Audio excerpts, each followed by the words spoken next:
Bom dia a todos. Nós estamos aqui com o Dr. Euclides Francisco Salviato Júnior, delegado de polícia assistente da Delegacia Seccional de Jaú.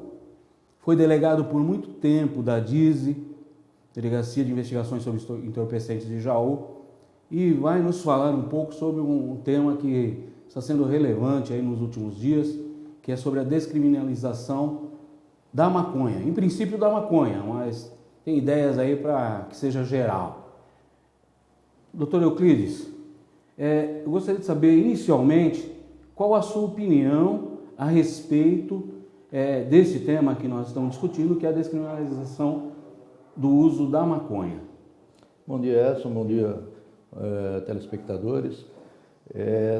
A nossa opinião, como creio de todo cidadão de bem, é de que é ser contrário à liberação da droga, face a inúmeros fatos que a gente conhece muito bem do nosso dia a dia.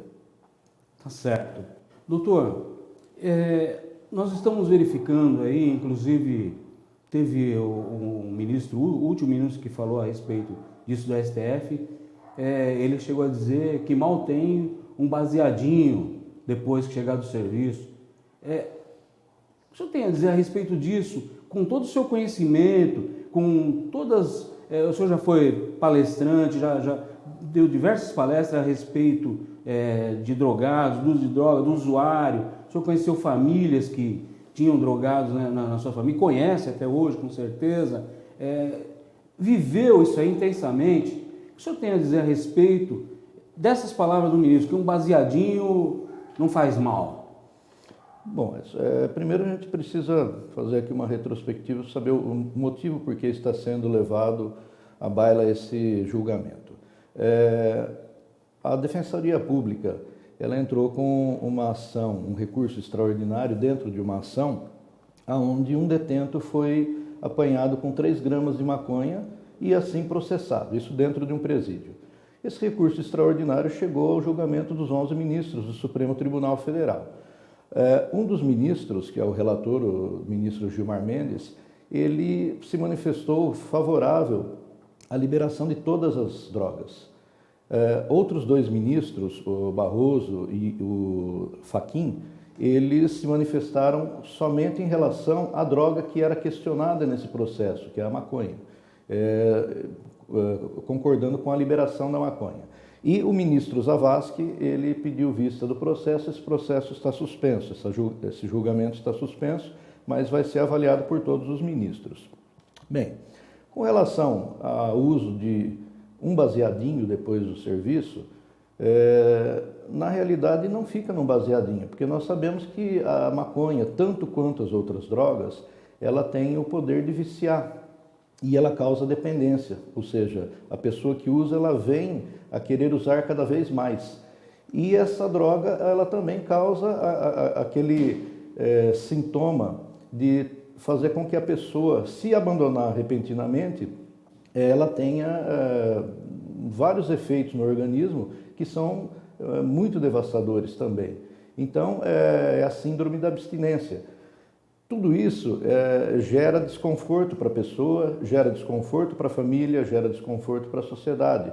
O indivíduo que se entrega à droga, ele vai partir para a criminalidade se ele não conseguir arrumar dinheiro para comprar a droga, né, dentro de sua casa, ele vai tentar furtar e vai chegar uma hora que a família não suporta mais, ele vai para a rua e ele vai partir para a criminalidade, para a prostituição, né, seja homem ou mulher, vai partir para esse tipo de conduta que não é uma conduta de um cidadão normal. Portanto, a droga ela causa efeitos que transformam a pessoa e essa pessoa não vai ser um cidadão normal, não vai ser uma pessoa motivada, não vai ser uma pessoa que busque um desenvolvimento.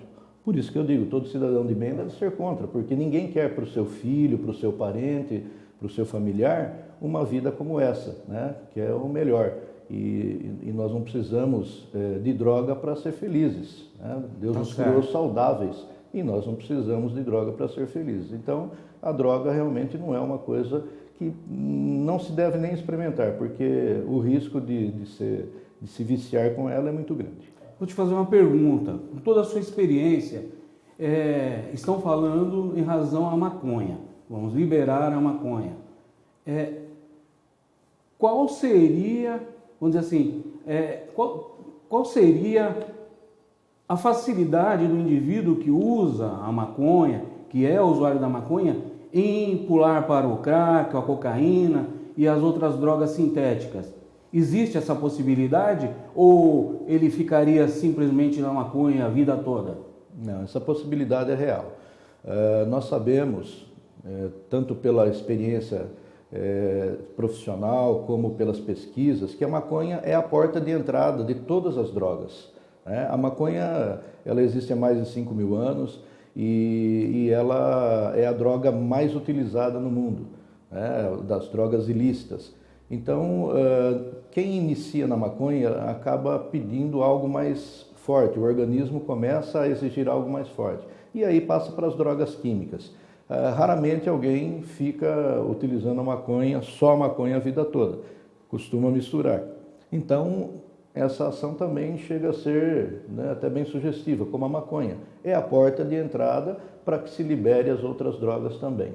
Tá certo. Nós tivemos um caso recente aqui na nossa cidade, onde 4 indivíduos foram detidos, uniformizados e com balança. Um deles estava com balança, com droga, principalmente a maconha, e um deles ficou preso por tráfico, outro por porte, e os outros 2 foram testemunhas, apesar de serem usuários.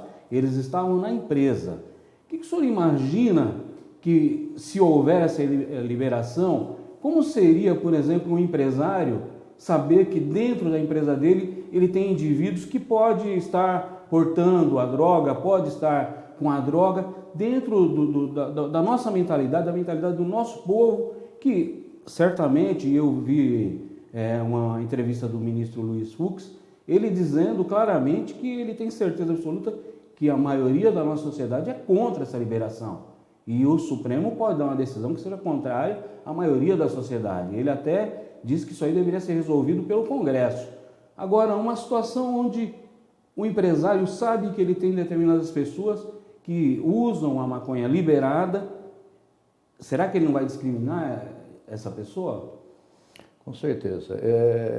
Essa pessoa, nós temos exemplos reais como cigarro, como a bebida. É lógico, não se pode beber em serviço, não se pode fumar em locais fechados, ambientes fechados, existe regulamentação quanto a isso, mas, de qualquer forma, a gente viu que com a lei que proibiu o uso do cigarro dentro de repartições públicas, muita gente foi discriminada ao procurar um emprego, porque esse indivíduo ele não tem aquele controle de fumar antes de entrar no serviço e depois só ao final. Ele sente a necessidade durante o serviço. E a gente vê que esse tempo que ele gasta de sair para fumar numa área externa várias vezes ao dia, ele é subtraído do horário do expediente e da produtividade dele. E isso causa ao empresário um prejuízo. Ele tem um funcionário que vai lhe trazer um tremendo prejuízo durante a jornada de trabalho. Então ele prefere uma pessoa não fumante. É a mesma coisa com a droga. Quem usa a droga não vai ter esse controle, até pelo fato de estar legalizada, vai se sentir à vontade para usar em qualquer momento. E também vai causar esses problemas, inclusive no seu trabalho. E a influência dessa permissão de uso de droga entre as pessoas que não são usuários, adolescentes que não são usuários e que vão ver os seus colegas usando livremente a maconha, em princípio, mas se falam em liberar o crack, a cocaína, etc. Essa influência, o que o senhor acha a respeito disso? Essa influência, ela já existe mesmo a droga sendo ilícita, sendo proibida. A gente sabe que a pessoa começa a usar droga, muitas vezes pela influência alheia, pelo convite de usuários, já de pessoas que fazem uso constante da droga, às vezes para se integrar a um grupo de amigos, caso não use, costuma ficar excluído. Então, às vezes a própria curiosidade. Então, tudo isso são motivos para a pessoa iniciar o uso da droga. Com certeza, o uso dessa droga por uma pessoa que nunca usou, sob a influência de amigos, vai ser muito, digamos assim, que seja uma coisa muito influenciável, né, pelos amigos, e essa pessoa ela não vai ter aquele freio que é hoje a proibição da droga. Ele vai se sentir à vontade, não vai ter represália, e mesmo por parte da própria família, dos pais, como coibir o uso, né, se a lei permite, se é uma coisa legal. Então tira muito a força dos pais, tira a força né, de pessoas que têm ascendência sobre ela, porque essa pessoa não vai ter como dizer, olha, não faça isso porque te faz mal. Faz mal, mas é legal, eu posso, eu tenho permissão para isso e acabou. Né? Doutor, para a gente encerrar, eu gostaria que o senhor nos dissesse, o senhor teve muita experiência em relação ao combate às drogas, que esteve presente na linha de frente mesmo no combate às drogas e que presenciou diversas famílias com o problema do usuário de drogas, seja de maconha, cocaína ou crack. Eu gostaria que o senhor narrasse para o nosso telespectador como que uma família que tem um usuário de droga sofre com este problema e que agora, se houver essa liberação, isso vai poder se expandir de uma forma devastadora, a nosso ver, que somos contrários. Né? Sim, acho importante também a gente tocar num ponto que tem sido levantado nesse julgamento, que é a questão de acabar com o tráfico de drogas. Sim. Na verdade, a gente sabe que não vai acabar com o tráfico de drogas, porque mesmo que essa droga seja legalizada, vendida através da cobrança pelo próprio governo, né, ou seja em estabelecimentos de saúde ou estabelecimentos comerciais, ela vai ser tarifada, vai ser uma droga que vai ter um custo. O traficante ele vai diminuir esse custo. Né? Nós sabemos, existem CDs piratas, existem cigarros falsificados, as pessoas compram. Por que não vão comprar a droga do traficante que vai procurar vender mais barato e inserir isso no mercado? O usuário também, ele muitas vezes não consegue controlar e usar apenas aquela quantidade permitida. Ele vai procurar mais. Aonde ele vai encontrar? Com o traficante. Então, é ilusório isso que vai acabar com o tráfico, que vai quebrar a perna do tráfico. Não vai. Isso vai continuar existindo, a pessoa vai continuar procurando, e é a lei da oferta e da procura. Onde tem usuário, onde tem procura, vai haver a venda e vai haver o tráfico. Com relação às famílias, nós visitamos muitas casas de pessoas que vendiam droga, muitas vezes usuários. Há uma característica também de pessoas que vendem a droga para fazer o uso, né, que são os aviãozinhos aí que acabam vendendo droga para poder consumir também, para poder sustentar o seu vício. E a gente vê a tristeza, né? Fomos procurados muitas vezes por familiares de pessoas viciadas. É uma situação muito difícil. Nós tivemos pessoas que tiveram sua casa inteirinha subtraída pelo traficante que ia cobrar a droga do usuário.